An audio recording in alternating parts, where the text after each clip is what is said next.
Hello everyone, I participated in Steam's Next Fest with my game Abridge. I wanted to share my experience and what I would have liked to have known beforehand. I'll start by explaining what Next Fest is, my wish list before and after it, what went well, what didn't go so well, and my recommendations for you to prepare for future Next Fests. What is Steam Next Fest? It's a week-long showcase of games that are planned to be released soon.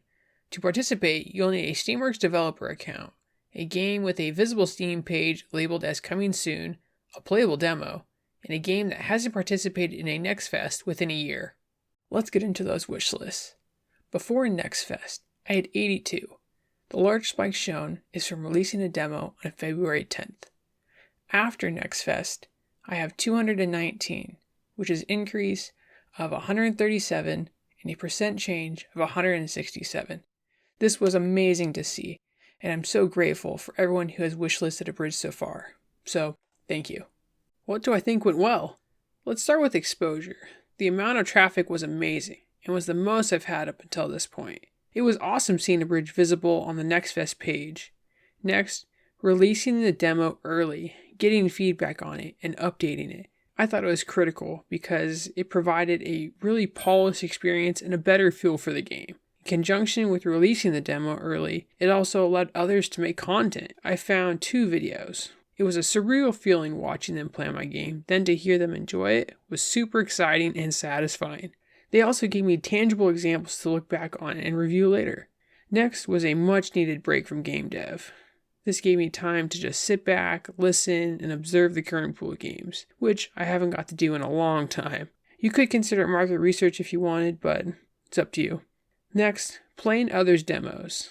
I played demos similar to Abridge and others not, compared and contrasted the state of it versus others. This allowed me to do some reflecting and realize there's lots of room for growth, opportunity, and polish. And lastly, sharing the word about others' games. In comparison, these posts did better than my post about Abridge. Aside from that though, I like their games, so I figured why not tell others? We're all in this game dev journey together, so I felt like it was a win-win. What didn't go so well? Let's start with registering late. Before I get into this first point, I would like to give a huge thanks to RODev for mentioning that you could do this in the first place. This was the only reason I got in, was because of him mentioning it in one of his devlogs. That being said, it did put me in a tougher spot because I had less time to prepare, finish the demo, and get ready for the Steam Next Fest.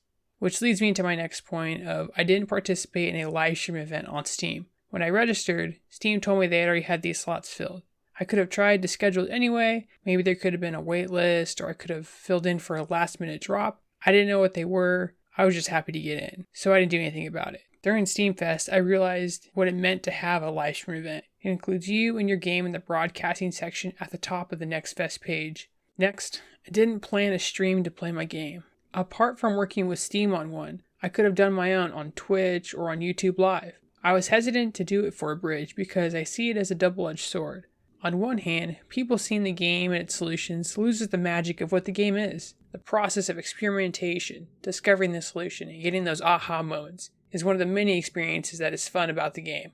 On the other hand, it would have been nice to record some long-form content, then post about it and leave it on repeat to get some added exposure. It would look better if players see at least someone playing the game rather than no one, even if it is yourself. It could also give people a better idea of how to play, or maybe a guide if they got stuck. If your game doesn't rely on a linear progression, story, or puzzle solving, then I highly recommend this solution to you.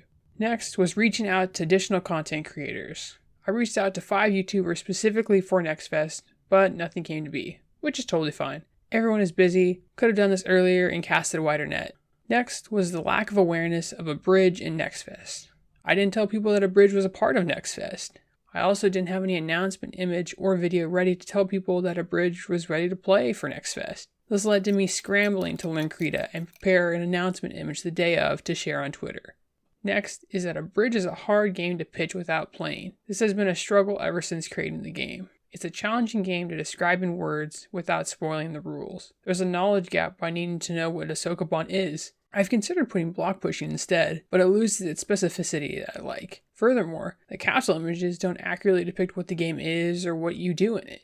Speaking of capsule images, the capsule image is not eye-catching enough. Looking at other capsules, I realized how simple mine look in comparison. It could give the impression that it's not a quality game and possibly not worth the player's time.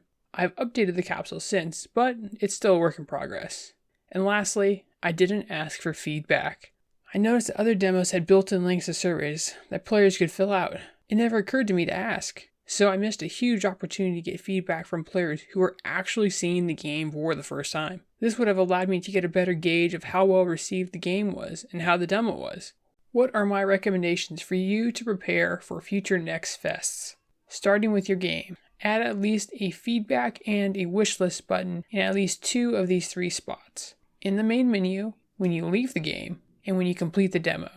After that, get at least 1 round of feedback before releasing the demo. Then for outside the game, register for Next Fest on time.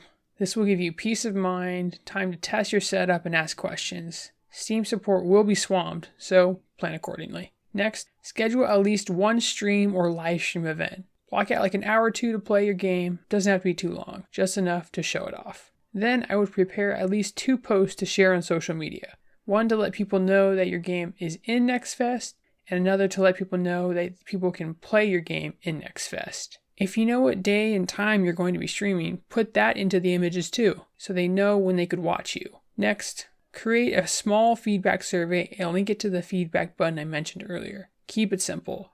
I would ask players at a minimum these 6 questions. Rate the audio, rate the visuals, rate the gameplay, what's their overall rating, would you recommend it to a friend, and any additional feedback. You could expand this to include questions about performance, cost, and other calls to actions like wish lists, email lists, YouTube, Twitter, etc. Just be clear on your goal with it. My goal was to get honest feedback from a first-time user. Overall, I really enjoyed Next Fest. I think it's a great opportunity for indie devs to get exposure and feedback for their games. It let me do some market research and have some fun, of course. So, was it worth it? Most definitely. Thank you for sticking around and listening to my experience. I hope this gives you some direction on what to expect and a better head start than I did. What did you think of Next Fest? Would you recommend it? Is there anything else you'd like to hear about? Let me know in the comments. Lastly, if you enjoyed the video, feel free to like, share, and subscribe. Thanks again, and see you later.